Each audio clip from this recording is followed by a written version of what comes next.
And we're live. What's up? Damiyr, thank you for coming on today, sir. Thank you for having me, man. So, as I told you a few seconds ago, is there a little tidbit, a little story, a little something that the world doesn't already know about you? Yeah, actually, I've not shared this with anyone but like close friends, but I recently did a year of celibacy. Mm, Yeah. that's the best one you've ever had. That's Yeah, I did wait now. Hold on. Oh, that is. I did a year of celibacy, and that includes no masturbation. Like, because some people do celibacy and they still masturbate, and to me Wait, it's just like, is this over?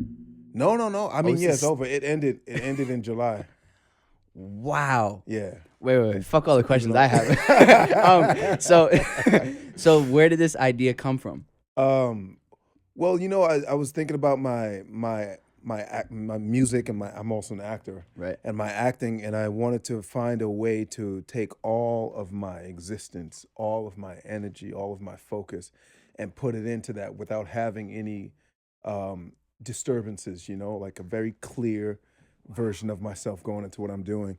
And I just thought about everything that was a distraction or everything that took energy from me. And so that was one of the 20 things that I took away from, like, Wow. yeah. That's I did a lot of shit. Like, it was I stopped eating meat, you know, I started meditating, I started you know, I became celibate. So just a lot of things, yeah. so. What did you learn about yourself in that Oh, So it was like during this year you're gonna stop all of those things at once, or did you do like for a few months it's gonna be no meat, a few months this, like, or is it like from June, let's say June 1st, 2018 to June 1st, 2019, all these things at once? I'm extreme, man. I Wow. did everything at once. Everything at once. Everything at once, yeah. Which one was the hardest? The celibacy was 100% the hardest thing. You know, because I think the first 3 months is the hardest. Okay. Okay, let me change the words. The first 3 months is just, that's the time when it's the transition period when your body's not used to it, and it expects you to do what you're used to doing. Right. You know what I mean? And I think a lot of people have sex to express some sort of emotion. You know what I mean? Whether it's Right. happiness, sadness, anger, whatever.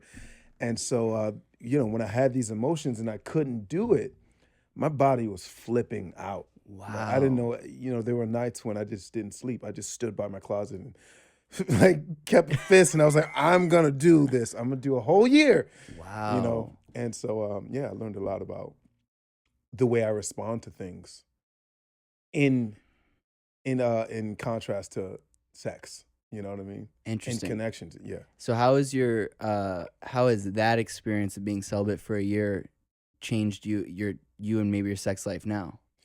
Now, Do you view it differently because of that experience? yeah, 100%. How so? I didn't realize that when I would look at a woman or meet a woman, that the first thing, probably like 75% of my interaction with her and my decisions based on her was based on sex, like Mm. my sexual desires. And I didn't realize that until this year of celibacy, when I sat in front of a woman and I knew I was not having sex and I wasn't planning on having sex with them, because, you know, this is the rule that I've made for myself. And I just had to sit and just be in front of her, and just, she was just like, it was like talking to a dude, you know, just like the same way you feel talking to another guy, where you don't have any underlining motives. You know, I just started to just talk to women.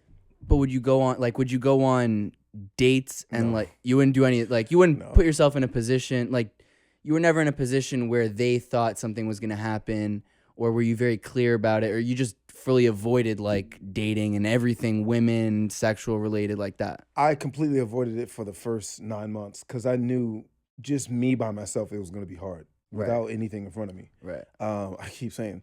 And so, but after the 9 months and it was coming to an end, I thought, you know what, I can now start going out and meeting women and seeing, you know, go on some dates and Right. just seeing what's out there. And yeah, I did have a discussion with a couple of the dates that I went on, like, hey, listen, just a heads up, I'm celibate. And what did they think about that? Some women were like, that sucks. Nice to know you. You know, but majority of them they were like really interested in it, and they're like really surprised and excited about it. Actually, Well, I feel like, yeah, I feel like it could have positive effects because now they're realizing that you're there for them right, as people and right. not, um, you know, to have sex all the time. Yes, that wall that Right. people put up, they just took it down. Like once I told them that, everything was just like relaxed and easy and calm, and we were just there, two people, two humans. You know. Wow. Yeah. So then, wow, I was not expecting that. Jesus, that's very cool. And then so since then, you do feel like your first instinct when you will like meet a woman or you're in that kind of situation is to focus on who they are as people before the sexual side. Is that like what is that really changed now, would you say? I think the first instinct is still like some sort of attraction, Okay. which can be converted to sex if you think about it. But I think that initial thing is some sort of attraction, whether it's energetic attraction or intellectual or physical. It's whatever that is for that person. But then once I meet them and I start talking to them, my desire is definitely for a closer connection Oh, with them as a person, because now it's just like I've I've been celibate for a year. Like I don't care if we have sex or not. wow. Like I've done that, you know. Like my body is trained. I can do a whole year. Like, I don't know anything else after that. What? But you know what I mean? So yeah, it did definitely change that, and it just makes me want to have a closer relationship with the person before even going into that. Were you counting down the days at the end of the year? No. Or it was just like I was like, shit, I might do another year. would you do it again? I would. I'm going to for sure. For sure. Really? It's I can't explain to you how incredible that experience is, because one, you get to know yourself. Two, the things that we do, and this is for men and women. I think a lot of us we will masturbate, or we'll go meet someone and have sex with them, and it's a distraction from what's really going Mm, on. You know what I mean? Unless it's sex through like joy, like you're full of joy and you have right. sex. That's different. But every other emotion that we escape, you're not dealing with yourself. So I spent this entire year with these moments when I was sad or angry or feeling lonely. I was like, what do I do? What does Damiyr do when he's lonely? And I knew it was like, oh, normally I would find someone to, you know, but then I couldn't do that. Then I had to figure it out. I started going hiking. Yeah. I Wow. started going to Harriman State Park. Okay. It's like an hour from from Manhattan. You can just go hiking for hours. You can see the city. The mountains are so high. You can see the city from the park. I started doing like all these things that I didn't know that I really, really, really enjoyed doing. So I started to get to know myself. It was incredible. So what are some of the other, I mean, didn't eat meat. What are some of the other things you didn't do? So I stopped eating meat. I stopped drinking alcohol, Okay. sex. I started meditating on a daily basis. What did that look like? 1 hour of meditation. But what is your like I mean, for some people it's sitting quiet, some people like what does meditation look like for you? I did a couple different things to try out, but for me, I decided to just silence and just to let my mind sleep and rest, So because I was always thinking of things. You know. so you're sitting there in silence? Yeah. Just for a straight hour? Yeah. Yeah. Wow. In the No. morning, at night? I normally did it at night, Okay. but sometimes I do it in the morning. Depends, but because I feel like in the morning I'm already sort of in a meditative state because I've just waken up Right. and I've been like very relaxed and calm. But it's after a long day, and especially after going out to sing in the subway, where I've given up my energy and I've taken all sorts of different kinds of energy from other people and from the subway. I need to like really bring myself back down. Uh-huh. Yeah. And any others? Any other big things? So meditation, what else? I got some weird ones that I did just to try it. So I stopped using lotion. Oh wow. Lotion, because I had a something happened where I had like this weird reaction to something I used on my skin. So instead of using lotion, I just decided to let it rest, and then I had a weird reaction for my under my arms for my deodorant. So I stopped using deodorant and lotion just to let the rash heal, you know? Okay. And since I had been vegan for almost a year and I hadn't been drinking alcohol, I like in like 5 days I realized, yo, You weren't I'm not I smelling wasn't musty at all. Like it. the 5 days, I didn't even think Wow. about it. So I decided, okay, and it was summertime too. Oh, So I decided, you know what, for this whole summer, I'm not gonna use deodorant, and I'm not gonna. This is a lot for what? you, right? No, I love it. I love it. And I'm not gonna use lotion. And what I experienced was with the deodorant, it was great because I didn't smell. I had no Wow. odor. But then when I would go and cheat and have some sweets, or like Oh, eat some processed foods or some potato chips, the next day I would have an odor. that's so. But so you would sweat. You would still sweat like I it's the summer, Yeah, but you wouldn't smell. but I didn't have an odor. No. That's Yeah, insane. unless I was eating wrong. Unless you were eating The wrong. next day or two or three, I would smell. That's And unbelievable. so it was like very interesting. But I feel like what's the science on this? I feel like I've never even seen anybody. I believe you. I've never heard of this. Well, I don't know anything about science, Me but neither. But but I do think that when you eat bad right, foods, it would make sense. your body has different ways of getting rid of Wow. it, and that's one of the ways through your sweat.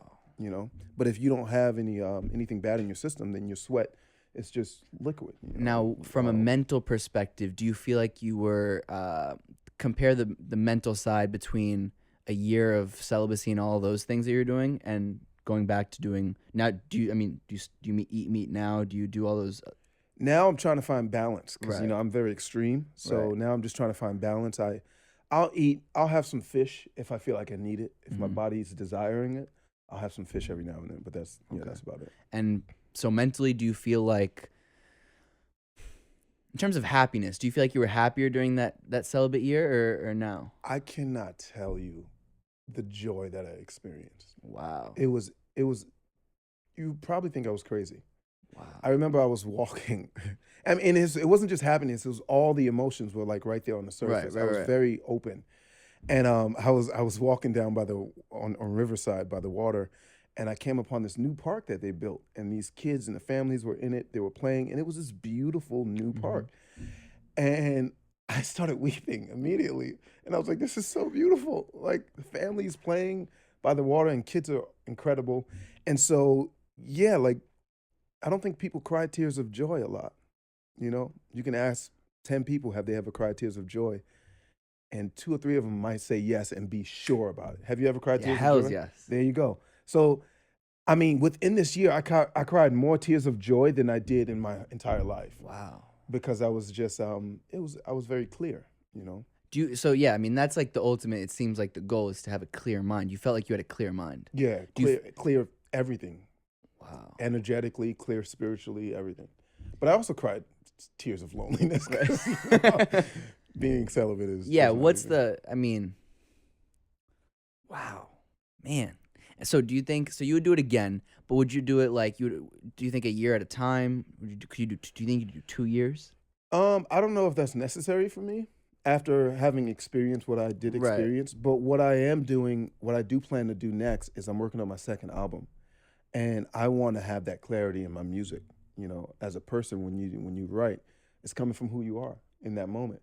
And so now that I'm starting to work on my next album, I want to like be very clear. So I'm going to do 3 months of celibacy, and then on the fourth month, I'll start working on the album. Oh, okay. 3 months celibacy, then start working on the album. Yeah. Do you feel like there's a point, or do you hope to get to a point where you feel like you don't necessarily have to be celibate to have that right balance, but also you could also have that clear mind at the same time? Or do you feel like I mean, you said you're an extreme person, like it's either like celibacy to have my clear mind or no celibacy and I don't work on the album? Like, do you feel like it's one or the other? Or do you feel like you're trying to get to a place where you can do both? It's not just a clear mind, though. That's the thing. The clear mind is it's a part of it, the what you get out of it, but it's really it's a spirit, heart, soul thing that I Okay. can't really explain. It's the energetic thing. You know what I mean? And so yeah, I can still do music, and a lot of my music that's out now that's popular. It wasn't. I was having sex. So it's not that you can't do something Right. without the celibacy, but there is another level. For example, if my mental clarity is out of a scale of 1 to 10, if I'm a 7 normally, and that's great.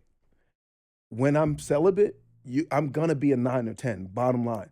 And if you're at a 9 already or at a Mm. 10 normally as who you are, because everyone's different, when you go celibate, you're gonna go up to a 12. It doesn't matter.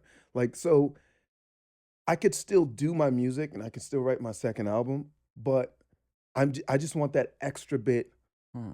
that I can get because it's a sacrifice for my music and for my art. So I want to just be the best I can possibly be for those moments, you know? Now, your first album came out in 2018, correct? Yes.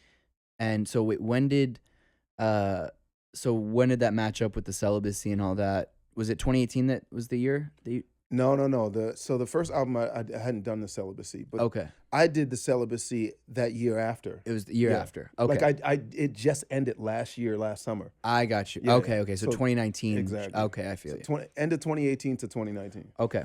Yeah. Wow. Yeah. All right, so now take me back to so for the listeners out there that aren't familiar with your story, you have a beautiful story. I watched. Well, actually, I first found you because do you know Christina Hutchinson, The Christina Hutchinson, like, comedian? No, wait a minute. She has a podcast? Guys We Fucked podcast. Yes, yes, yes. So, okay, yes. So she saw me singing in the subway. And she put it on her. So we've had her on the show. And I know her okay. pretty well at this point. She's lovely. Love her. She's a fantastic comedian. She has the show. Her podcast is fantastic. An even better person. But she posted you on the Instagram story, something like that. And then I saw it. I was like, wow, this is really cool. Then I started looking more into it, YouTube, all that. Started checking out who you are. And then, so that's how I first came about it. But yeah, so that's wild because when she posted that little video of me playing, and then we had started talking, and we had a mutual friend. Oh. And I realized that a really good friend of mine, I used to go to her house and hang out, and her roommate is her partner on the show. Corinne. Guys, yes, Corinne. Wait, yes. so your friend My friend was roommates with Corinne. Wow. Yeah, and so I was like, wait a minute, That's crazy. And Corinne had been telling me about the podcast years ago. Oh, so you know Corinne. I met her through my other friend. Oh, yeah. and Corinne was telling you about Guys We Fucked for a while. Yes, yes. Wow. I mean, she wasn't telling me, but I'd heard her talk. We talked about it as as a group. I mean, now in the apartment. it's huge. I mean, apparently. Wow. Yeah. So then you and Christina went back and forth, and I got you. Yeah, yeah. Very like, interesting. Oh yeah. So Small world, man. very small world. So okay, so all that being said, will you kind of in a chronological sense, I know that, so it goes back to what I was saying earlier. When I was looking you up, looking at these, all your music and all your content, there was I think it was through Honda, like the Uncharted. Is it Uncharted? Oh, yeah. Mm-hmm. They did this really good segment. I think there was a couple of different little clips on YouTube about growing up, your life growing up, how you got into music, and then I think there's another one where where it shows you and recording your first album in LA and all that stuff. But no one's going to tell the story better than you. So will you give listeners a little bit of background of, if you will, life growing up? Because I know that is a big part of who you are and what drives you today. So born and raised in Brooklyn. Where at in Brooklyn? Bushwick. Gotcha. Yeah. And it's a lot of stuff, but Right. I'm going to just like give you little snippets. So born in Brooklyn, my parents were living in the mosque and with me, my brother, and my sister. And they ended up breaking up, and so I went with my aunts. So did my other siblings, and things just got crazy like immediately. My mom started doing drugs, and my dad got locked up for some craziness. I don't want to put him out there. He'll be mad at me if I do. So he got locked. He was in jail for 20 years. My mom was on drugs. And so suddenly I had no parents. So we went from being in the mosque where all the families are living together and really you have 20, 30, 40 parents because everyone takes care of everyone, to having no parents. and being with my aunts and uncles and different people in my family, feeling. When you say living in the mosque, do you mean like physically living in the Yeah, mosque? it was a gated community. Wow. So In Bushwick. yes, I've yeah. never even seen this. Well, I'm 35, so that who knows if it's still there. Okay. But yeah, it was a gated community, and we went to Muslim school. We like my first language is Arabic, Okay. like everything. Wow. Yeah, so once they broke up, we left there, and yeah, and I started living with my aunts, and I was very angry. You know, I missed my dad, I missed my mom, and I became, and I was also one of those kids where if I didn't have it my way, I flipped out. I flipped out. One time, oh my God. Okay, one time I asked my aunt if I could go outside. This is not fun. I shouldn't be laughing. It's terrible. I asked my aunt if I could go outside, and she said no. And so I decided I was gonna go outside. And also I was gonna take that bag of apples in the kitchen and take them outside and throw them into every window of every living room on that block Huh. of every house. You just decided. And I broke, yeah, because I was so angry. I was like, you're gonna tell me not to go outside? This was the kind of kid I was. How I was old a are you nightmare. when When you I did? did that, 9 maybe. Oh wow. Yeah, it was a nightmare. So what age did your parents kind of split up and then you know kind of found yourself with no parents? What age, how old are you? 7 or 8. Wow. Yeah. And how many siblings do you have? It's 7 of us all together. Jesus. Yeah. So from there, So from there, my aunts couldn't handle me. They couldn't take care of me, and so my grandmother took me, and my grandmother was a different kind of person. She was very, very abusive. Very, I want to use the word evil, uh, just because that's really how I feel that she was. So she would, we were in basically a 1 bedroom apartment with a walk-in closet at the other end of the living room, and that was our room. Me and my brother, we both went together, and she would lock us in there every day. The lock was on the outside of the door, and if we had to pee or if we were hungry, we'd have to get on the floor and yell through the crease of the door, so that she could come over and open the door in the middle of the night if we had to pee or something. And there was one window in this little closet, and she nailed it shut. You know, so we couldn't escape. what was her like reason? For any of this? Yeah. Had no idea. No idea. She was very Christian. She even started her own church. And I have a feeling now looking back that there was something wrong mentally, for sure. Mhm. For sure. She even put locks on the refrigerator. You know, like I'm not gonna steal. Are we gonna steal food or Oh something? yeah, I no, don't there's know. something. Yeah, there was something wrong. And she was being abused by our grandfather, her husband, physically abused. Okay. And yeah, so there was definitely something wrong. And it was so messed up, man. I mean, it got to a point where it was so messed up that when he would hit her, I would laugh as a kid Wow. because she did the same thing to me, you know. He would beat her, she would come upset and she would beat us, you know. So whenever I did see him hit her, me and my brother would laugh. That's how messed up it was, you Wow. know. And you're at that point, how old are you in those days? I think by then I was like 12. Wow. 12. Yeah, and I remember one time in the car, they were arguing, my grandfather and my grandmother, and he just hauled off and slapped her like with his right hand while he was driving, and she was just quiet immediately. And I tried not to laugh, and it just came out of me. I just laughed like one of those, like that's how messed up it was. And she heard me stop the van, came out into the back of the van with a rivet gun. I don't know if you know what a rivet gun is, Don't know but what that is. when a car has a dent or a hole or something in it, you put this steel plate over it, and then you shoot these nails into the car to hold Okay. the plate there. And she took that and hit me in the head with it. And obviously I shut up. I wasn't laughing anymore. And there was just blood. I had a white shirt on. The white shirt all in the front was just red blood. And we just drove, kept going, kept on with the day like nothing happened. Wait, so in your head, when you're like, even when you're laughing at seeing your grandfather hit her, it's mostly because like would you say like your notion of normalcy or what people should or shouldn't do is kind of messed up because you never like No, for me, what was it that maybe like made you laugh or that made did you think it was okay in your no, head? it was one of those things that when someone does something terrible to you and you're watching them walk away and they trip, it was that laugh. I Like, see. good for you. Now it's, you know, I see. now you're paying for what you did to It's a me. good for you like fuck you Right. kind of laugh. You're paying for what you did to me. Karma kind of laugh, Okay. And so that's what it was. It wasn't that I thought it was funny that she was getting hit, but it was for me that the person that comes up, Mm, this shadow that comes up and beats me, I gotcha. I get to watch you get beat. Ha ha. It's your turn.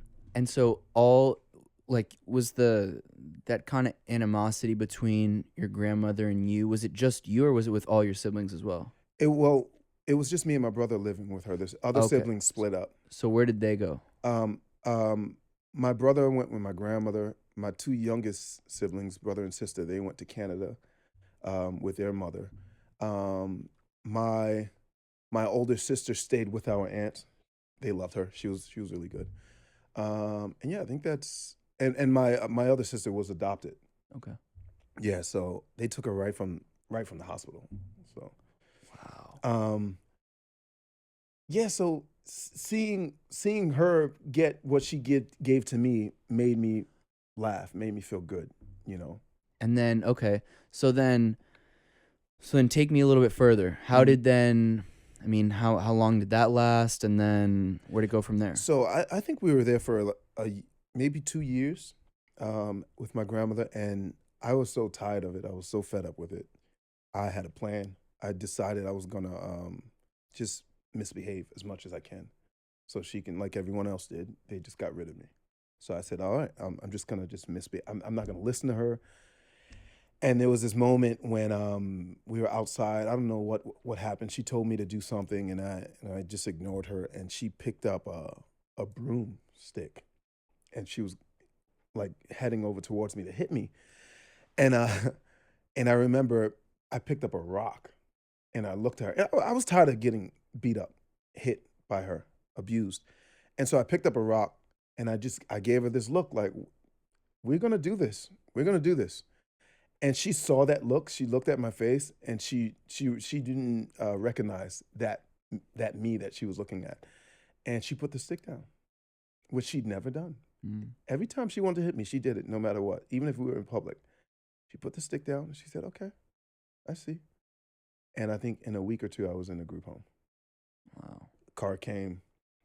The stranger I didn't know drove me off. Wow. That's the last time you saw her? Not the last time I saw her. But as a kid, yeah, I saw her again as an adult, like at funerals and things like that. So what age were you when you went to the group home? 13. Wow. And were you going to school up until that point? Yeah. Man, it was a nightmare. I remember we were living in Staten Island when I was with my grandmother. And Okay. me and my brother, we would go to, what did they have at the time? I can't remember the name of the supermarket that was really big at the time, but we'd go to the supermarket and we'd ask if we could pack bags for the customers. And so we'd stand back and people come with the groceries and we just pack them. And then some people would give us tips. So we'd do that all day, 8 to 10 hours a day. And we'd make like $100 between the two of us. Wow. And for us, 12, 13-year-old, you just went know. out for the day and made $100. That was insane to us. We get home and she would take the money from us. And Wow. mind you, at this time, I had holes in my sneakers. People would tease me in school. My toes were popping out. That's what I wore to school on a regular basis. And she would take this money that we made Yeah, that is evil. and not buy us anything that we needed. You know what I mean? And so we tried to get smart and we started to hide the money. I remember my younger brother, he put it in his underwear. We came home, put it in his underwear. We said we didn't really make anything. We didn't. And she stripped him naked, took the money from his underwear. Like this, that's what I'm talking about when I say evil. Wow. Like, So then, group home. What was oh man, it was worse. really? Yeah, it was kind of. It's a group home in Staten Island. No, they took me to Brooklyn. I went to a group home in Brooklyn. Wait, was it Brooklyn?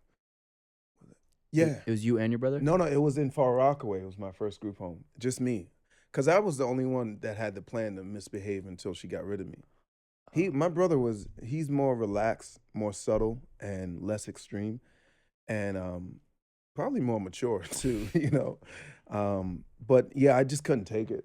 Um, so he stayed with her, and I ended up going to this group home in Far Rockaway, and it was this huge building, and it were like 12 to 15 boys in each apartment. And you just even being around family who's abusive was like almost better than being in a group home with 100 other really angry kids your age and older, because then there were and only people watching were staff members who were being paid hourly to be there. They didn't Right. give a shit, really, most of them. I mean, some of them didn't genuinely care. But yeah, just I mean, that's when I had to start defending myself. I couldn't. I didn't know how to fight, so I got beat up all the time. Also, I was a loudmouth, and I thought I was funny, so I would always, snap jokes on people.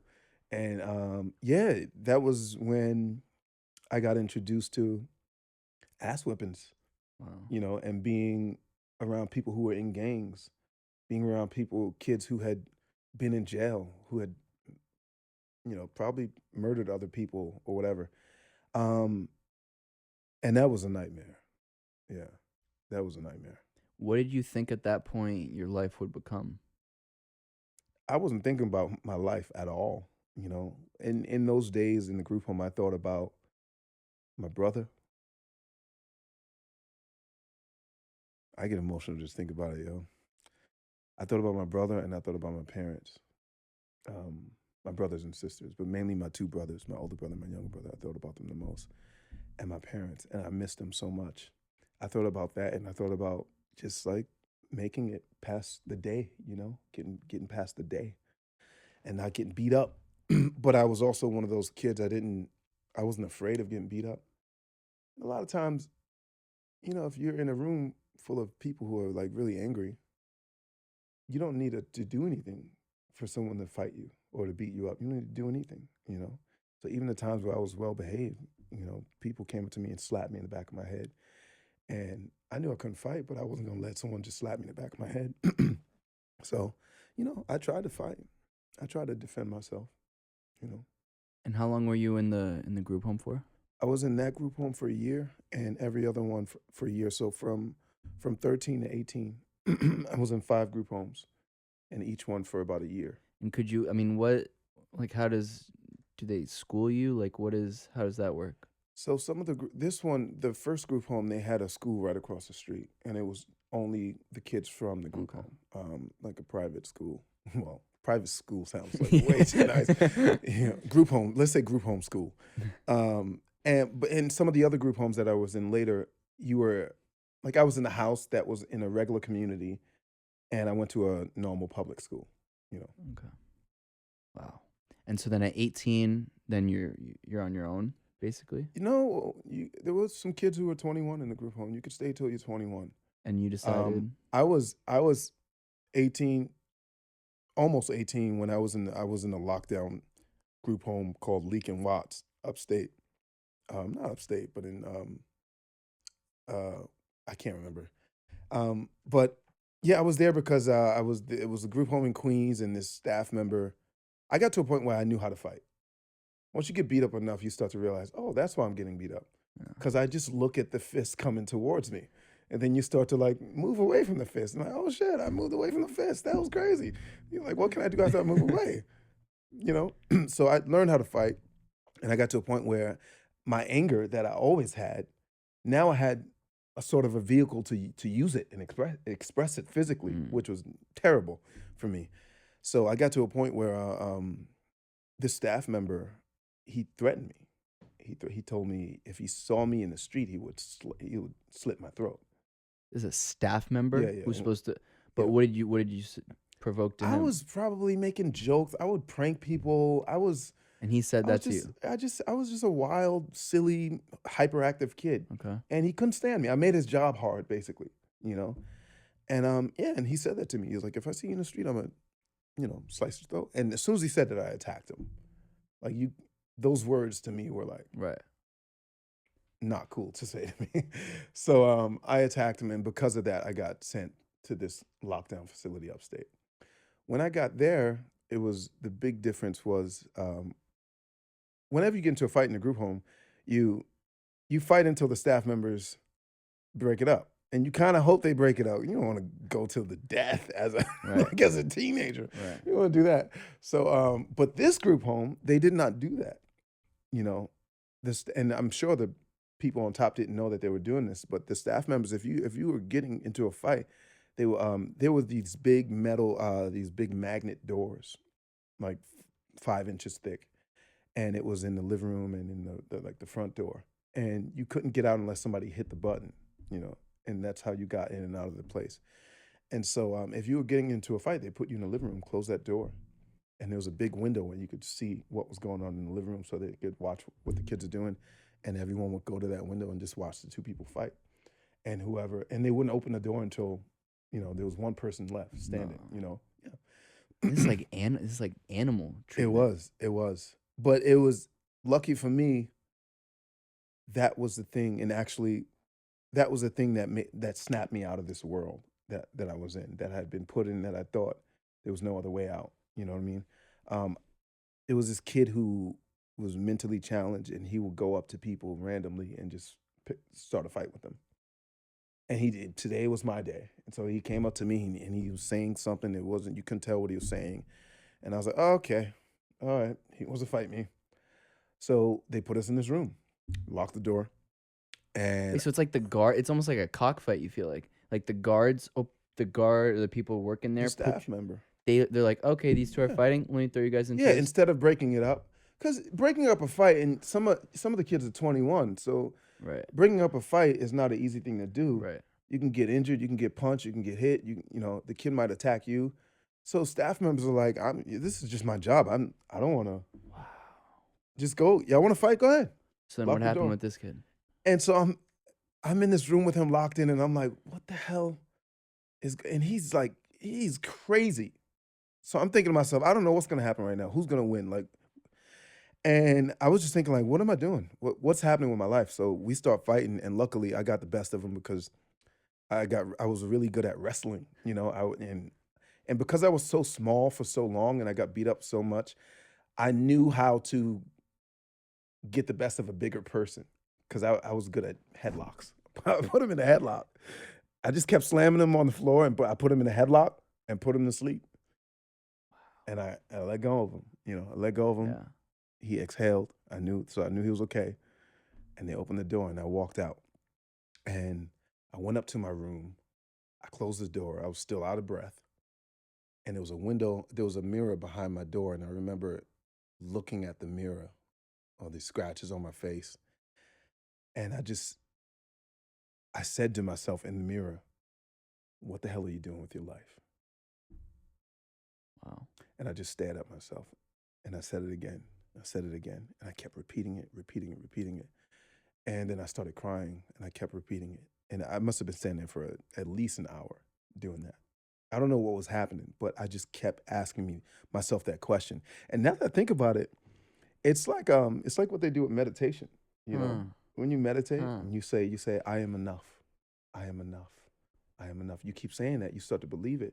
So I kept asking myself this question, and I guess it sort of pulled me out of this thing that I was stuck in, you know? And I cried myself to sleep. And the next day I went to the main office and I told them I'm ready to go. When you were 17 and up, 17 and 21, you can decide when you leave. Hmm. So I went to the office and I asked this woman, I said, I'm ready to go. I'm ready to leave. I don't want to be here anymore. I'm ready. And so she said, okay. And she pulled out her paperwork. She started writing something down, and she asked me, she said, okay, where are you going to work?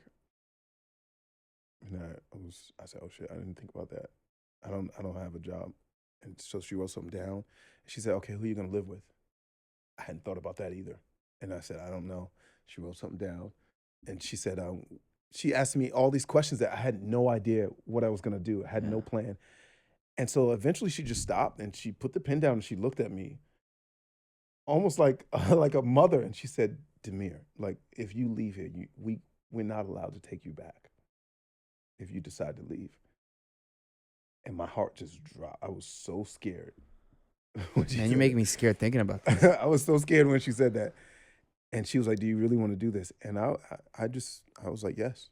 After what I went through that day before, I was like, "Yes, I'm ready to go. I have no plan. I don't know where I'm gonna live, where I'm gonna work, or anything, but I'm ready to leave. Put in the paperwork." She said, "Okay." She put in the paperwork. So I knew at that moment when I left that office, I had a short amount of time, whether it was a couple weeks or a couple months, I don't remember, but I had a short amount of time to figure out where I was gonna live and what I was gonna do so that I wasn't homeless, you know. And so I figured it out. I figured it out. I ended up going to school, going to college. I signed up for a community college, Mercy College, so I could live on campus. Then that handled what I was going to do with my life, which was school, computer science, and also where I was going to live on campus. You know, and that was the end of that life for me. Wow. Yeah. And okay, so then you get to college, and I mean, like, in this time, is there any communication with family members? Like, do they know where you're at? Do they know what you're doing? Do you know what they're doing? When I left that group home, I contacted my aunt who was living in Queens, and she let me stay with her until school started. Okay. So she let me stay with her for a couple months with my cousins. And actually that's when I first started singing because my cousin, her son, incredible singer, Right. born with perfect pitch, everything. And we'd be doing dishes and he'd be like, "Damiyr, do this." Huh, huh, huh. And I go, "Huh?" I couldn't do it. Something so simple. And then eventually he'd make it more and more difficult, more and more difficult. And I'd start doing the riffs. Yeah. Right. I saw it was one of the videos. I think it was you talk about how your cousin was that much better than you, and he He's great. Yeah. and okay, so do you remember? So that was the first time you started to sing. Did you like your whole life? Did you like music? Did you think of it as anything special? I mean, I sung in church a bit on the choir, just like most kids in church. You know, if they have a children's choir, you go sing Right. on the choir. Um, and actually, I did sing all the time, like to myself, Mm. all the time. When I was in the group homes, before that, I was always humming a tune, something that was that I made up. People be like, "What song is that?" I was like, "I don't know, just made it up," you know. But I never thought of myself as a singer, or never took it seriously, or never. Most of the time, didn't even realize I was singing. People told me like, "What are you singing?" And I was like, "I'm not singing." You know, it was just something I did. It was like laughter and just like humming to myself was like it was like my therapy during these hard times. And I didn't realize that at the time, but looking back, I see that. So then you get to college.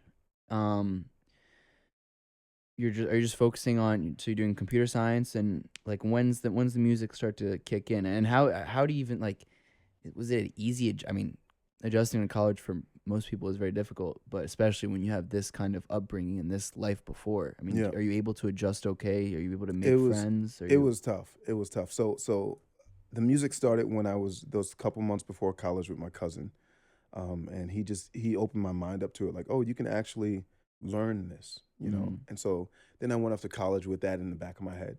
The music stopped. I didn't do anything with music. I was just focusing on classes, and suddenly I became introverted, like truly introverted. Like mm, I would get so nervous to walk into a class if I was late because everyone was already there and they would see me mm, and look at me, and I didn't feel like I belonged there.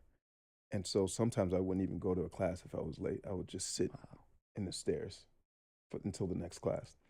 Um, and so adjusting was very, very difficult because I came from a world where, you know, if you were angry and you wanted to fight, you just fought, you know? And I came from just being around a bunch of angry people and they were like me. I was also angry. So we understood each other in a way, you know? Then being in college where everyone was just, I mean, I'm sure people are angry too in some way, but it was different. And yeah, didn't feel like I belonged. So I was isolated. I didn't have any friends in college. There are people right now who might even hear this or who might have even seen my videos on YouTube and still don't know they were probably in class with me in college. That's how quiet and isolated I was. Was it? Do you think? Well, do you think it all had to do with where you had just been, just 3 or 4 years or a year prior? 100%. Wow. Yeah, that because that lifestyle. Do I you was loud in the group homes. I was loud as hell. right? Do you feel like some of those kids that are in group homes and I guess it's government run system. Do you feel like a lot of them are forgotten or they're treated? I mean, some of the things you're describing is literally animal like Yeah. behavior in terms of like even the way that the staff members are treating them.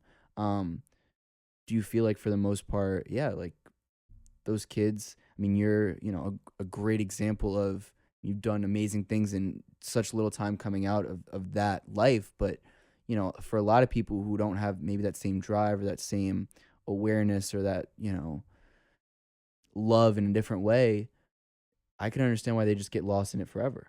Yeah. Yeah. Do you feel like do you know any of the other ones that were in there with you, what they're doing now, or do you feel like this system is made to not really help those people? It's if you think about it, when you look at the structure of a group home, the biggest problem is that you can never take care of a child the way that a parent would, a loving parent, you know, and whether it's a biological parent or not, Hmm. just a loving parent. Um, and so you've got people working 9 to 5, and I mean, how many jobs have we had when we went in and we like, I'm not, I'm gonna do as little as possible today because I don't feel like it, and you do as little as possible. So being a group home staff, that translate into possibly really damaging these kids for whatever reason. If you just don't feel like breaking up a fight today, you just don't feel like it. And I Hmm. get it. You working in this group home 5 days a week for years, you know, but that one fight could like damage a kid. You know what I mean? So I think it either makes you or break you. Mm. And it's not. There are staff members who really help and they really care, and I remember them, and they did a lot to try to help me to grow and get out of that. But the majority are not like that. Wow. Um, and so to answer your question, I think yeah, a lot of them are forgotten or sort of lost in this world in this mindset. Really, that's the big part because some of the other kids actually, well, they're not kids anymore.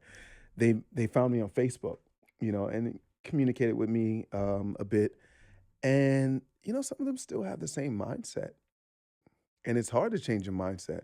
I mean, what's amazing about, I've now talked to you for 45, 50 minutes is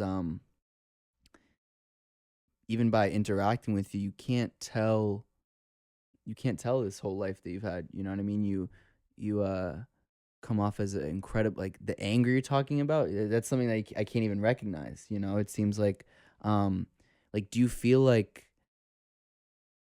still feel that anger sometimes? Do you still feel like you have that kid in you, even though now you're smiling and it's seem very calm. Like it's I imagine doing that 180 switch is I'd imagine there's still some of that younger self in you somewhere. No. You know how they say people don't change. I agree with that to some extent, but what I do think is that we all have a little bit of everything in us, Mm, all of those things, the evil and the good, but we decide to make one of them the star mm, of our life, whether it's happiness, whether it's anger. That one thing becomes the lead man, you know what I mean, so to right. speak. And during that time in the group homes, my anger was the leading man in this show called Damiyr, right? And but when I came out of that, I realized that dude can't play this role that I want to play now Mm. in this new life. So I just try to find ways to get rid of him or to put him give him a small part, let him come out and say one or two lines and that's it. Your show is done, buddy, you know. So and I think that's what happened. So the anger, that person is still there. I've had moments in my adult life, like 3 moments that I can remember where I felt that anger come up, Mm. and it scared the shit out of me because 'cause I'm like, "Oh my god. Ooh, that's intense."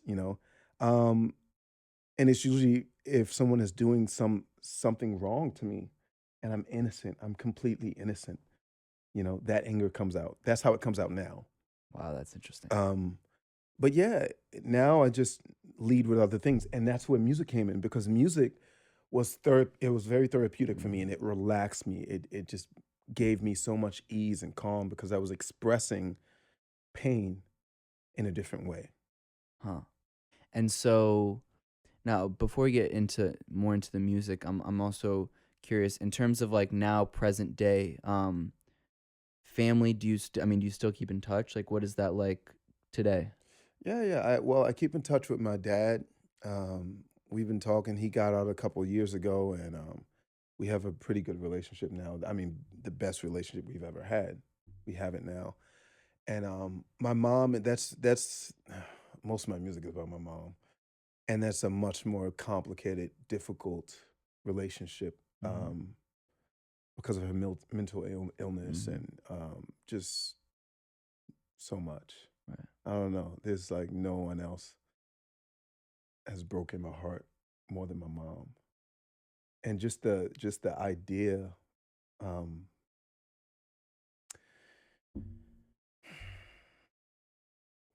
just this idea of wanting a mom,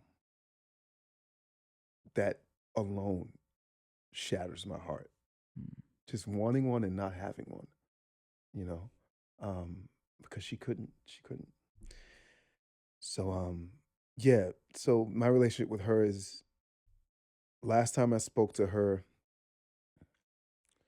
she does this thing where she'll disappear for a couple months or a year, and we'll file a police report. We'll you know do a missing person thing, everything, and she'll pop back up all of a sudden, and she'll call me after a year of being missing, and she'll ask me for $15, and Yeah. it breaks me so much. And so last time I spoke to her, I told her, well, not the last time, but a couple times before that, I told her, I said, we're not going to have this kind of relationship. It's too painful for me. Really, I don't want to pick up when you call. So if you call me, it's not going to be for money. You know, it's going to be to talk about whatever. I don't care what we talk about, but it's not going to be for money. And she said, okay, okay, all right, all right. But can I have $15? I was just like, God damn it. Oh, Yeah. and Wow. then she tried, but then it came back, started again. And so now I have all these voicemails on my phone Wow. from her, like right now, from recently. And I don't know. I don't want to feel the pain. I don't want to feel the pain that it's gonna take to call her and talk to her. My brother's way better at that. You know, he even writes me, Mom's been asking about you. I'm too sensitive, man. I'm so sad. I talk to her every now and then though. Like when I can. When I'm feeling my highest Gotcha. and I'm full of joy, I call my mom. But if I'm already struggling and I'm low, I can't talk to her. It'll bring me right down all the way. Does she know about your music, and do they know what you do? She called me and left a message when I was on Undercover Boss, I think. Someone told her about it and she watched it. So it was, my mom didn't go to my graduation, any of them. I had shows doing theater. She didn't come. She came to one because I promised her I'd give her $20. Wow. So she came, and I didn't give her the money in the beginning because I knew she would leave. So I waited all the way to the end, then I gave her the money, and that was the one thing she came to. And so when she called me about being on Undercover Boss and that she saw me, that was just incredible. Yeah. Just for her to like, Wow.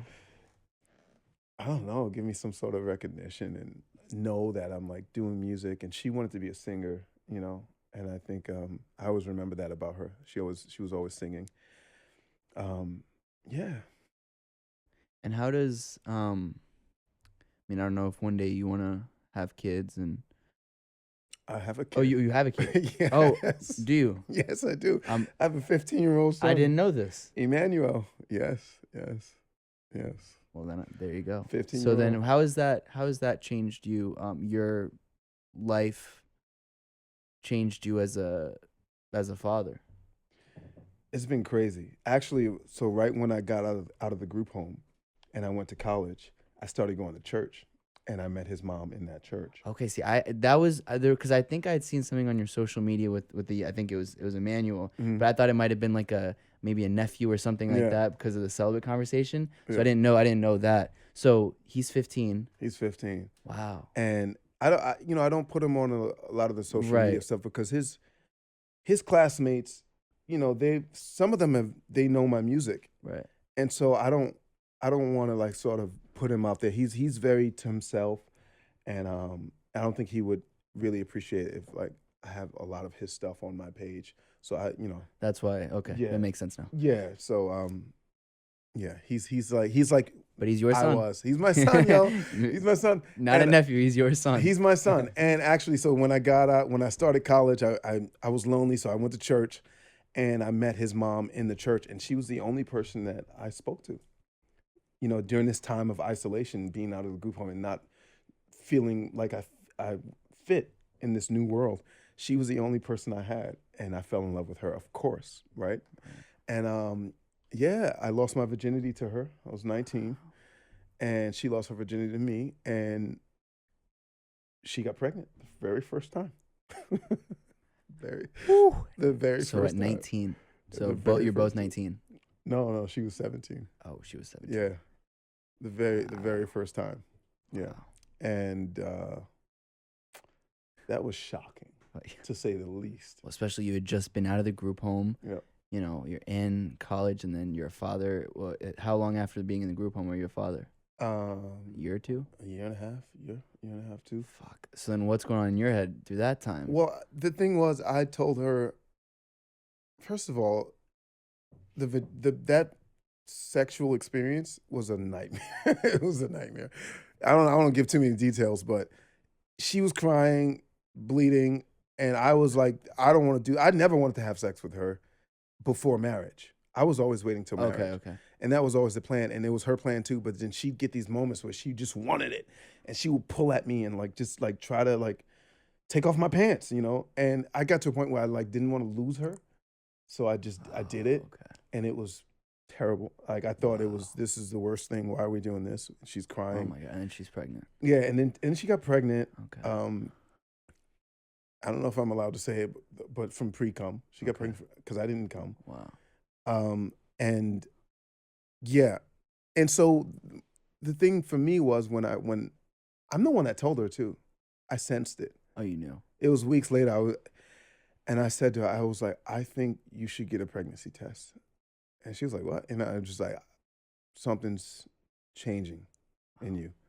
And she got a test. Sure enough, she was pregnant. So what's your reaction? And I was like, I was scared. I was not ready for it. And I just felt ruined in a way. But I told her, I said, whatever you decide, I'm going to be there for you. And I'm going to support you. It's your body, And I didn't even, I'm not going to lie. There was a moment where part of me was like, just tell her to have an abortion and this will be gone. It'll be over. But the bigger part of me just told her hey, whatever you decide, I'm going to be there. So then so then you have a child at 19. What do you're already, coming out of the group home. They're like, how are you going to feed yourself, go live? And now all of a sudden you have another individual, a little baby to take care of. Like, do you work? I mean, how did? I went and found a job. I was working at, oh my God, I was working at a call center for Geico auto insurance. Wow. And you'd sit with these headpieces on and the phone would ring and there was no button to answer it. It would just answer itself for 8 hours a day. It was a nightmare. During college, you're doing this? I left school. Oh, you left school? I left in the middle. Yeah, I left in the middle to get the job. I was like, I need to save up. I have 9 months. I was, I had to. I was trying to get it together, and so, yeah, that was the first job I had. Nightmare. I used to listen to Boys to Men driving to work and just cry because I didn't want to be there. And then I ended up becoming a fitness trainer, and that's sort of what I did through up until music and So acting. then, okay, so like, let's get it. So then you get into music. When do you realize I'm gonna make this full time? I mean, it's beautiful for me. What I love about your work is not only like the actual work itself. Um, it's your message as to, or at least from the things that I've seen you talk about, um, is the reason why you do it. Yeah. So for people who aren't familiar exactly with you in the subway and everything, we just talk about how you got into, performing in the subway, daily schedule, what that looks like, where the idea came from, like how that all came about. So I had always had this urge. So after having those moments with my cousin in the kitchen with singing, I started to think about it more, and I began to have this urge to sing in front of people, you know, and that over years just started to build and build and build. And I started acting before this, so I was doing a show in Germany theater, and the very last show I broke my foot. In the very last show, broke my foot, had to stay in Germany, and I couldn't move around much, and I was stuck in a room, so I decided to buy a guitar. That was how I bought a guitar. That was how I started playing guitar because I've always wanted. I think everyone sort of kind of always like want to try to learn how to play guitar. It's just one of those things. And so I bought it, and I just sat in the room with my broken foot and just played guitar. Try to like look up all the YouTube videos. That's how guitar started. But then when I started playing guitar, I realized, oh, you have to sing to this. You can't just play guitar. Either you're going to be doing solos and you don't have to sing, or if you can't do solos, you just got to sing something to it. So I started learning some songs. First song I learned was "You Somebody" by Kings of Leon, and yeah, I came back to New York and I decided I was gonna sing in the subway. I don't know why I picked the How subway. old are you? Oof, this was in 2013, so that's minus 7 years, and I am 35, 28. 28. Pretty late. Wow. Yeah. So yeah, I decided I was gonna go into New York and start singing in the subway. I wanted to sing in a public place where people could hear me, but also people weren't. I didn't want them to listen too much Mm. because I was nervous. I had stage fright, fear of performing as a singer, um, no confidence at all, um, just completely insecure. So I wanted to go to a place where people were busy doing what they were doing, but it wouldn't be weird that I was singing, but they wouldn't have to sit there and watch or listen to it. Okay. So I went to West 4th Street. I'm a genius.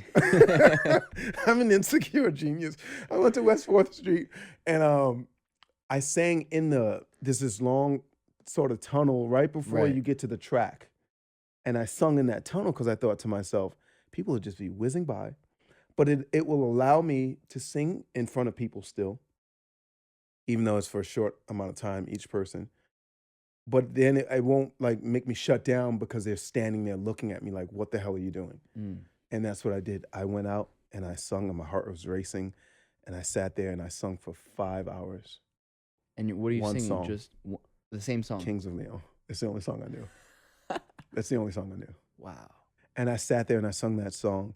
And I didn't plan how long I was going to sing, but the very first song, the very first time that I sung it, I felt this happiness and joy that I've never felt before. Wow. It was like the happiness and joy of expressing something that you could never express in a way that you were never able to express it. And that's why I sung for 5 hours, because it was like a high for me. It was like a high. Um, and right before I finished, this lady walked by. She was pissed. And she stopped and she said, I was over here 5 hours ago and you were singing the same song, learn a new song. And she stormed off. And I was like, oh. What was she doing there for 5 hours? No, she was there, like she had came to the stop Oh, okay. to I got like you. do whatever she was doing there. And Oh, then she was okay, going back okay. to where she was going. So she was like, I was here five Okay. hours ago. Yeah. And so when she said that, I was a little hurt, but then I thought, yeah, she's right. I should learn a new song. I should learn if I'm gonna be like It's a in fair point. public, like learn sing it for 5 hours, learn another song. That's And the least I could do. were you getting a little money? Were people were people stopping at all? Were I those think first couple times? that day I made $5, $1 an hour, Wow, to be absolutely happy, wow, it's worth it. full of joy. Can't live off of it, but it was worth Right. it. Yeah, and I would close my eyes too, so I didn't know who gave me the money. My eyes were closed. I could not look at people or open my eyes and see someone's face while I was singing. Um, and so I didn't know who gave me the money, but I was happy to see that there was something. It was a sign that, I was like, okay, I can do this. I got to get way better, but there's a possibility, Okay. you know. And then the second song I learned was "Stay" by Rihanna. It was the same chords. Love that song. Yeah, love that song. Love it, love it, Love love it. it. And so I started to sing more, and I started to realize that because I was singing so much, I get to a point around the third hour, the end of the third hour, I was so exhausted vocally and Mm. physically and emotionally and energetically that I had an energy to do nothing else but sing the song. Meaning, I realized while I was singing that I was putting on a voice Hmm. while I was singing. I didn't realize that the whole time. I was like, I'm putting on a voice. And I didn't realize that until I was too exhausted to put on the voice. Wow. And so I was like, I'm tired. I can't make it. So I have to just sing it with my voice. And I just started singing the song with my voice. And people started stopping. Hmm. And I was like, holy shit. Like, I couldn't believe it. And I didn't realize that you can be putting on something. And it's not just with your voice, with your personality and just the way you are. You can be putting something on, and you've done it for so long that you don't realize that you're Mm. doing it. But and that's why I love being exhausted or sick. I mean, for like temporarily. I don't like being sick too long. But it always reminds me of who I am Right. because you don't have energy to do all the extra shit. Wow. Wow. That's a great point. Yeah. I've been saying shit a lot. Should I stop? You can curse as much as you want. Okay. Okay. So then, and then you start doing. When do you start doing it? Like, you're doing it Monday through Friday, basically, right? I think I was doing 7 days a week. you're doing 7 days a week. I was addicted to it. And how much are you making a day? Not a lot. I was not good. But like, so is there like another, like, how are you surviving? Like, you're still working the fitness? Or- No, so when I came to New York, I had like a sales job doing direct energy, going from business to business, trying to get them to switch their utility provider. I quit that in 3 months, and then so I was like, I'm just gonna sing and do acting, and so I was singing every day. I was living in one of those apartments where it's like a sketchy deal where the dude makes rooms out of every room. So there's no living room, there's no dining room, there's just a bunch of rooms in the kitchen. And I got I had a room that cost $180 a week. Wow. So Where is it? this was in Washington Heights. What? And you're living with your son? No, no, no. My son is with his mom. Son Thank is with your God, mom. that would be a nightmare. Okay. He's had because of her and his grandmother and their situation, he's had a very beautiful Okay. Good. upbringing. Okay. Good. Yeah, not like mine. So I was living in this place, and yeah, I had to pay 180 a week. So my goal was 180 a week as a singer in the subway. I thought, okay, I'm singing 5 hours a day. If I can make $180 a week and a little bit more for For food, I'll be all right, and hopefully I can pay my cell phone bill. And I made the 180 most weeks, um, but barely in the beginning. Right. It was really, really, any sane person would have stopped to like, what is that? That's 35 hours, 7 days a week, 5 hours a day, So right? you're doing it 5 hours a day. Yeah, 5 hours a day, 35 hours, and making almost 180 or a little bit more than 180, maybe $200. Wow. But I was just happy.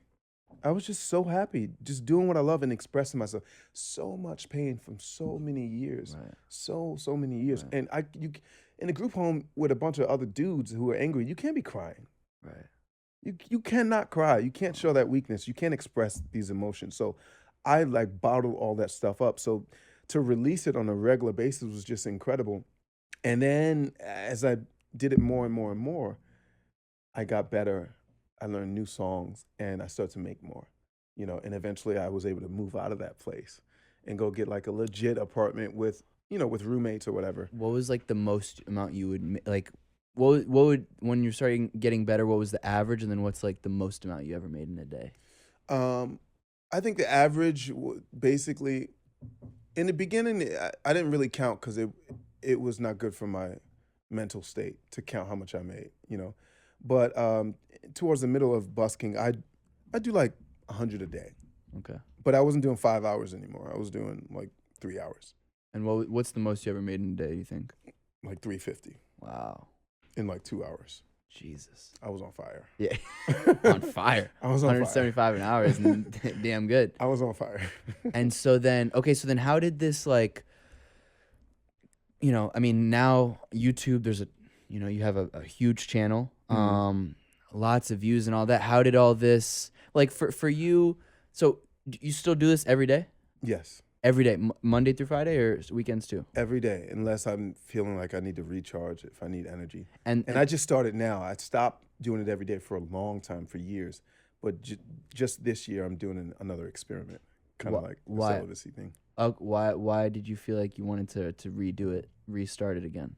Because when I'm not singing, I'm not as good. Like anything else, if you're not practicing, you're not as good. And I mean, practicing in my room makes no sense to me. Right. And I'm also way more grounded when I'm singing every day. And I don't know. It was just the experiment that I wanted to do this year. I want to see what I become and how I am at the end of the year. And also, when I'm doing music more, I have more ideas and I write more. And I'm working on my album, so I need to like really delve into it. And I thought it would be interesting to make that what I do mainly. You sort of become what you do the most in a day. You know what I mean? And so I wanted to become music. So now you take me through like your average day. So now I usually I'll get up whenever I wake up. And where are you living these days? In the Heights, Washington Heights. Washington Heights, but with roommates, like just a 2-bedroom apartment. Okay. Yeah. I have a roommate. One roommate. Yeah. I keep a roommate because I don't want to have to pay a certain level of rent, because then I don't want to. My life is about freedom and my passions. Right. And so if I put myself in a $2,000 apartment, then I have to like settle down and really focus on money to pay for that apartment. And that's not where I'm at right now, But I did have a moment where I was like, I'm 35 with a roommate. This is kind of messed up. But that's what I chose, you know what I mean? And I'm sure there'll be a time when I'm like, you know what? I will do whatever I have to do to have my own place. Yeah. Okay, so I interrupted you. What's a daily schedule look like? So daily, I just wake up whenever I wake up. I get up and I go, I do my meditating and stretching and warming up, and then I go sing for 3 hours. I have like 7 or 8 stations that I go to. What are your main ones? I'm not gonna tell you. I can't. I don't mind you knowing. Okay, let's tell me after. I don't want other other buskers to know. Okay. They will show up at my station because you probably know all the best stations now. Well, it's. Yes, for me, best for me, because everyone's different. Right. Because there's all the big stations that people go to, which I avoid. I try to avoid. Oh, really? Because it's just too loud, and my music is calming, and I don't want to be stressed, and I want to like try to ease people's stress, and it's easier to do in a quieter environment. So I go to the stations that people actually avoid, and I can say like 2nd Avenue on the F line. Nobody goes to that station. That's true. Nobody, no, you don't want to be there. It's a nightmare. It's a bad station. It's a bad station because of the predicament, though, like the homeless people and. Well, yeah. It's also, I don't think it's been tended to in like years. Yeah, and also there were mosquitoes in that station like now. Really? Yeah, a mosquito tried to bite me now in February in that station. I'm like, okay, this is weird, but so that station is great because it's quiet and the acoustics are incredible. People don't give as many tips, but it's worth it for me to go to that station because it's just wonderful, So those are the sorts of stations that I go to. Do you ever interact with other singers who are in the subways or other people who are doing the same kind of Yeah, I know a lot of the buskers. Really? Yeah. Because we see each other often, Either you'll be going to a station and they'll be there. It's never competitive. I mean, competitive in the sense that they want to get the spot. Right. You know, you want to get there first. So, but if you see them there, and sometimes if you see a musician at the spot you were going to, you just go somewhere else. Hmm. Sometimes you go up to them after they finish the song and you say, hey, you know, do you know how long you're playing? Oh, you're playing till 3? All right, I'm gonna come back, or I won't come back. Wow. You know, sometimes you do that, or and then you get to know them. You're like, oh, what's up? You know. So you'll do that. So you get up around when you want, do a little stretching meditation, go perform for 3 hours, hmm and then Come back home, do whatever I want. You know, unless I have auditions for my agent for acting stuff, because I'm doing a lot of film and TV now. so like ultimately what I mean now, your album, your first album, at least seemingly did very well. Yeah, we can but I mean, I know on at least on YouTube there's a lot of subscribers, a lot of views, whatever that means to you, whatever it doesn't. But in terms of like growing, how do you feel like, you know, what's your ultimate goal? I mean, I know what I admire and appreciate, I think is beautiful, is that for you it's really just about how it makes you feel and Yeah, how the joy it brings you. yeah, Doesn't matter if you have 100 million subscribers or 10 subscribers, and like which I really appreciate, because especially in this modern age, it's all about numbers and stuff like that. But for you, do you feel like you have particular goals? Is it another album? Is it um dare I say a Grammy? Is it stuff like no, that matters to you? not at all. It doesn't. None of that matters to Not you, at all. Not even a little bit. huh? Not even a Interesting. little bit. The main goal has always been freedom Huh? and happiness. That's always the main goal. If I'm doing what I enjoy and I can do it when I want and I never have to get up when I don't want to, that's the main goal. Um, there are other goals under that. For example, this year is my second album.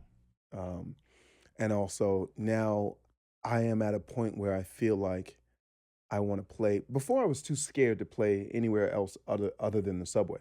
You know, when I would get a gig somewhere, I was so nervous because I just didn't feel like I didn't feel worthy. You know, Oh, that insecurity was still there. wow. It's hard to get rid of that insecurity. But now I'm at a point where, and this is another reason why I'm singing every day, because when I'm singing every day, I'm better. And also more people are seeing me and more people are messaging me saying, hey, can you sing at my wedding? Can you sing at my restaurant? Can you sing at this event? Can you sing at this party? And so the goal is now to sort of balance out between singing in the subway and singing in venues at events, you know.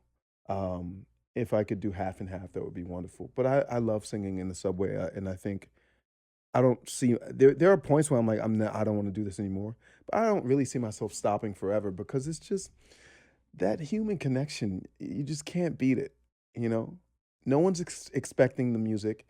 You're not expecting them, and then something happens, and it's beautiful. And I get to experience that on a daily basis, you know?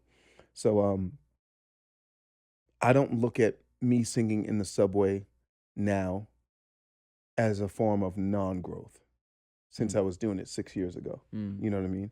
I look at growth as far as my guitar playing, my skills as a singer, my songwriting, and yeah, where I sing doesn't matter to me. It's more when I think about growth, I think about me personally, and I've grown in so many ways outside of music. And I know that if I grow, for like the celibacy, that was for growth, you know, and if I grow as a person, my music will grow. It just has to. There's no other way. Hmm. To wrap things up, how do you hope to be remembered?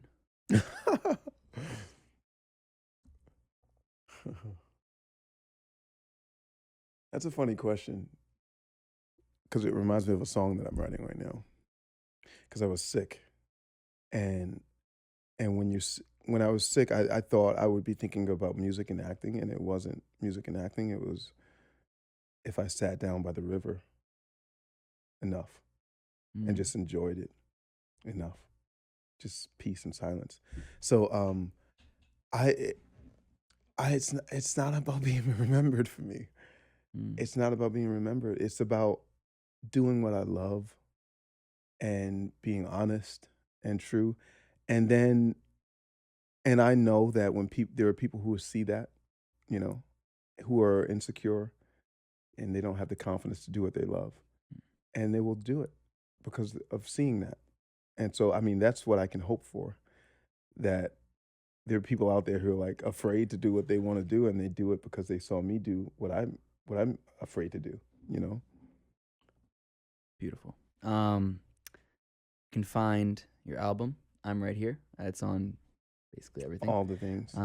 People can follow you on Twitter, Instagram at Damiyr Music. Yes. That's Damiyr Yeah. for people listening. YouTube, they can find all these great videos that we're talking about, referencing. Damiyr, man, just an absolute pleasure to have you on. I mean, your story is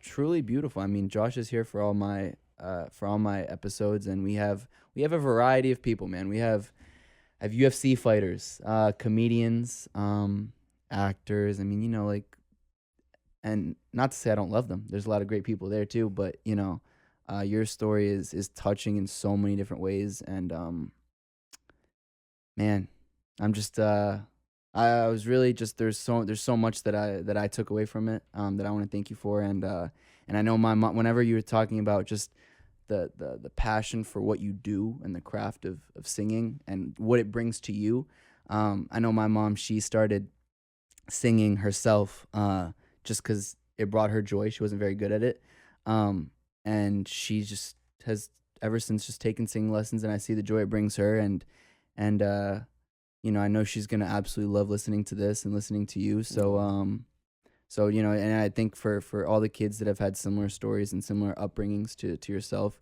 I know that if they listen, it's gonna be very inspiring for them. So thank you for taking the time, and I wish you absolutely nothing but the best. And you're always welcome back on. And thank you for having me, man. Beautiful. For real. And that's awesome about your mom. I love that. That makes me happy. Perfect.